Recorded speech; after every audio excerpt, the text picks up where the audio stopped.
I want you to picture a loaf of bread. Okay. In Germany, in the autumn of 1923, that loaf of bread cost 200 billion marks. 200 billion for bread. For one loaf. And here's the detail that stayed with me. People were burning money to keep warm. Wait, literally burning cash. Literally, because a bundle of marks was cheaper than the firewood it could buy. The paper was worth more as fuel than as money. That is insane. Okay, how does a whole country's money just die like that? That's the story. And it's not some backward economy. This was Germany, one of the most advanced industrial nations on Earth.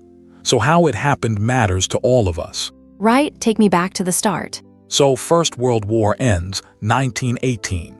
Germany loses, and the Treaty of Versailles hits them with enormous reparations, payments to the winners. How enormous? Billions in gold marks, more than the country could realistically pay. And Germany had already paid for the war itself by borrowing, not by taxing. So they're deep in the hole before they even start. Deep in the hole. And here's the fatal decision. Instead of raising taxes, the government did the easy thing. It printed money. And I'm guessing that doesn't end well. It never ends well, because printing money doesn't create wealth. It just spreads the same amount of value across more pieces of paper. Each mark becomes worth a little less. Okay, so give people more paper. Each piece is worth less. That's inflation. But how do you get from a bit less to 200 billion for bread? That's the terrifying part. It becomes a spiral. Prices rise, so the government prints more to keep up, which makes prices rise faster, so they print even more. A feedback loop. A runaway feedback loop. By late 23, prices were doubling every couple of days. Workers were paid twice a day. Twice a day. Twice a day, so they could run out and spend it before it lost half its value by dinner. Wives would meet husbands at the factory gate at lunch to take the cash and sprint to the shops. Because holding money for even a few hours was losing you money. Holding cash was like holding an ice cube, and it warped everything. People papered their walls with banknotes because wallpaper cost more than the money. Kids built toy blocks out of bundled cash. There's something almost funny about it, but it's actually a tragedy, isn't it? It's a tragedy, because think about who this destroys. If you'd worked hard your whole life and saved, done everything right, your life savings were now worth nothing. Enough to buy a stamp.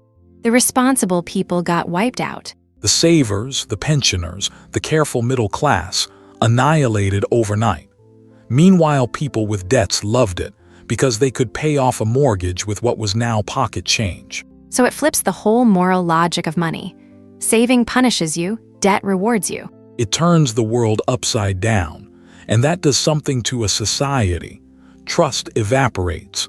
People feel robbed by their own government, by the system itself. So how did it end? You can't run a country like that forever. You can't. Late 1923, they introduced a brand new currency, the Rentenmark, backed and strictly limited.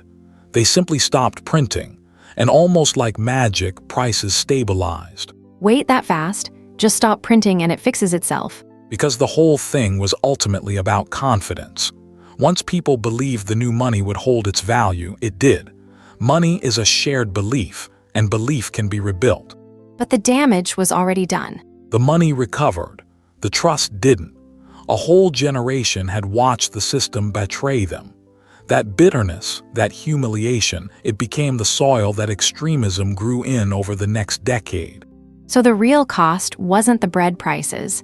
It was what it did to people's faith. That's the lesson. And here's why it's not just a history story. Every currency in the world today, including the one in your pocket, is fiat. It's paper or numbers on a screen, backed by nothing but confidence. So what actually protected Germany was trust, and what destroyed it was losing that trust. Money isn't the paper. It never was. It's the agreement.